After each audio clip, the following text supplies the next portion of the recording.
சுந்தர் சியோடைய பேரும் இதில் அடிபடுது. சுந்தர் சி வந்து பார்த்தீங்கன்னா, இன்னைக்கும் வந்து ட்ரெண்டில் இருக்காரு. இன்னைக்கும் அரண்மனை 1, 2, 3, 4ன்னு எடுக்கிறாரு.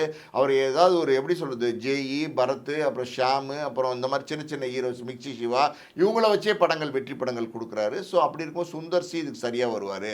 இன்னொரு பக்கம் பார்த்தீங்கன்னா, மூக்குத்தி அம்மன் 2 நயன்தாரா வச்சு ஒரு பெரிய காஸ்ட் ஆஃப் புரொடக்ஷன்ல ஒரு பிரம்மாண்டமான படம் தயாரிச்சுட்டு இருக்காரு. ஸோ சுந்தர் சி 30 வருடம் அனுபவம் உள்ளவர். 35 படங்களுக்கு மேல டைரக்ட் பண்ணவர். அதனால சுந்தர் சி இதுக்கு கரெக்ட்டா இருக்கும்னு நினைக்கிறார் கமல்.